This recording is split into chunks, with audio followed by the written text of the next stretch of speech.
誰だわ。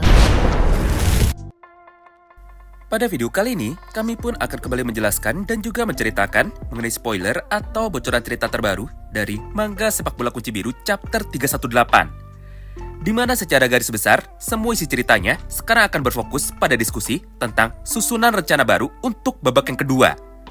Namun sebelum mulai, kami mau ingatkan sekali lagi bahwa ini adalah spoiler cerita asli, bukan konten diskusi.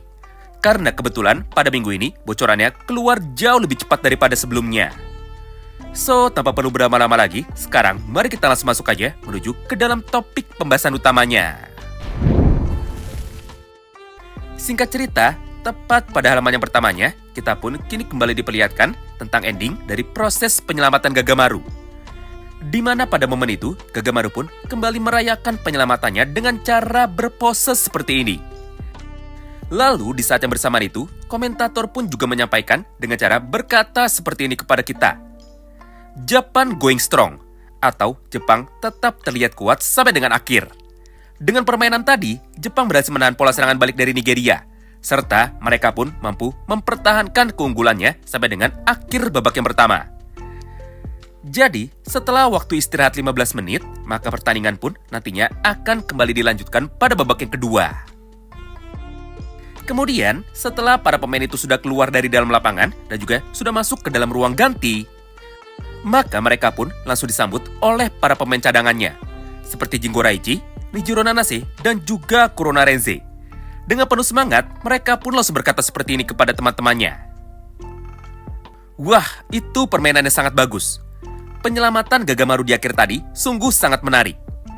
Sejauh ini, permainan kalian masih tetap terlihat stabil. Tapi meskipun begitu, lini pertahanan kalian sempat terbuka dengan sangat lebar. Karena di dalam babak pertama tadi, Aryu dan juga Nikoiki maju sampai dengan ke tengah.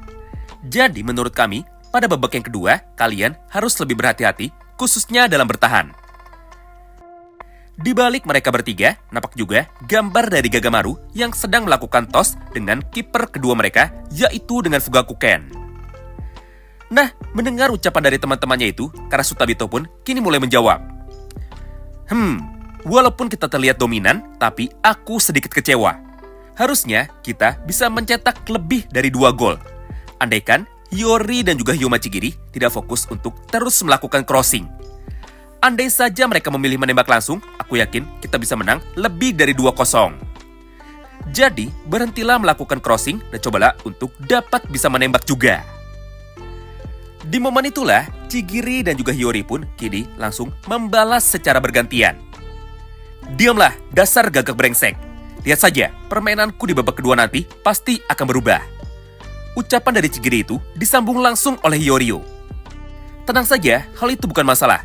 Kali ini kita sudah berbeda, mengingat inilah yang disebut dengan gaya permainan Blue Lock. Melihat semua hal itu di depan matanya, Andri pun kini mulai berkomentar. Di mana di dalam dialognya, dia pun berkata kepada kita bahwa meskipun mereka sedang berada pada posisi unggul, tapi mereka atau para pemain Blue Lock sama sekali tidak terlihat overconfident.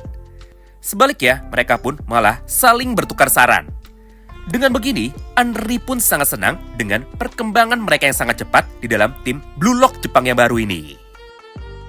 Tapi seperti biasanya, di saat semua orang sedang menikmati suasana ini, Isagi pun kini tiba-tiba saja langsung datang sambil berkata kepada Andri dan juga kepada para pemain. Dengar, jika kita menang dengan cara seperti ini saja, maka itu tidak berarti apa-apa. Memang benar, kita harus melakukan apapun jika ingin bisa menang. Tapi menang saja tidak cukup jika kalian ingin bisa berkembang. Dengan begitu, aku memiliki saran baru untuk babak yang kedua nanti. Bagaimana jika di babak kedua kita menggunakan rencana atau taktik yang baru? Mendengar saran dari Isagi barusan, Hiyori dan juga Karasutabito kini langsung meresponnya. Hah? Apa rencanamu? Aku tidak masalah. Jika itu menarik, mari kita coba. Lalu Isagi merespon. Rencana kita sama seperti apa yang kita lakukan di latihan kemarin. Yaitu, kita gunakan top player sebagai umpan. Lalu, berikan kesempatan bagi lini kedua dan juga lini ketiga untuk dapat bisa mencetak gol. Atau dengan kata lain, Isagi meminta para pemain tengah dan juga para pemain belakang untuk bisa maju ke depan demi bisa mencetak gol. bukan hanya para pemain depan saja yang diperbolehkan untuk bisa mencetak gol. Karena jika rencana itu berhasil, maka Isagi dan juga tim Jepang akan memiliki lebih banyak variasi serangan yang mungkin sulit sekali untuk bisa dapat diprediksi. Di momen itulah, Aiku pun kini seketika langsung membalas. Sejujurnya, aku lebih senang jika kita fokus untuk mengamankan lini pertahanan kita.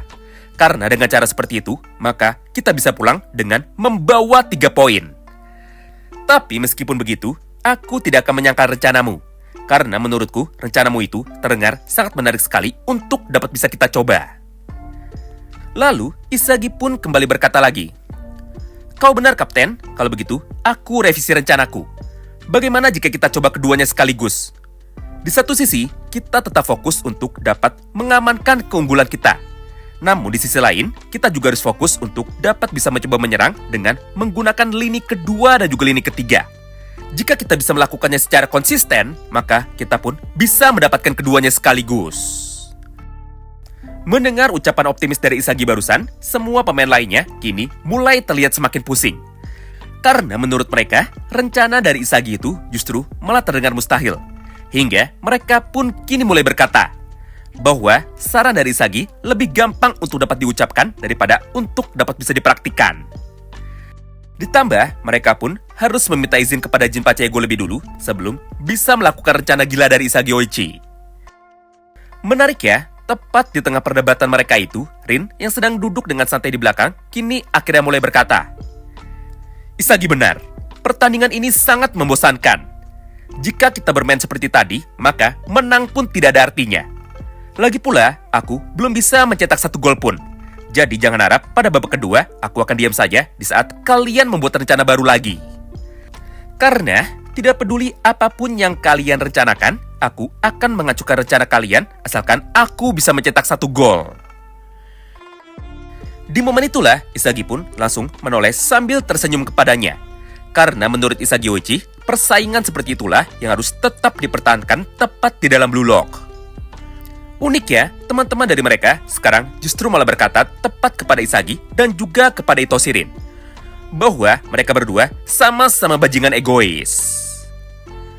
Nah, menarik ya, di saat para pemain sedang melakukan diskusi panjangnya itu, maka Ego pun kini seketika langsung datang sambil berkata kepada para pemain, "Tidak apa-apa, aku setuju dengan rencana kalian. Mempertahankan keunggulan tim tidak hanya dengan cara bertahan. Ingat, filosofi sepak bola Blue Lock adalah mengutamakan ego dari para pemainnya dan juga untuk bisa terus menyerang. Jadi ketika kalian tidak pernah merasa puas, maka kalian pun pasti masih akan bisa terus berkembang. Dengan begini, maka aku pun akan mengumumkan rencana baru kita untuk babak yang kedua." Tapi seperti biasanya, rencana dari Ego tidak sekedar menjelaskan kepada para pemainnya secara langsung. Sebaliknya, Ego pun justru malah bertanya kepada mereka lebih dulu dengan menggunakan sebuah teka-teki. Pertanyaan Ego adalah seperti ini, yaitu kenapa para pemain semuanya ingin bisa menang tepat di dalam pertandingan sepak bola. Mendengar itu, Bachira pun langsung membalasnya, bahwa alasan dia ingin bisa menang karena menang terasa sangat menyenangkan. Lalu, pertanyaan keduanya muncul.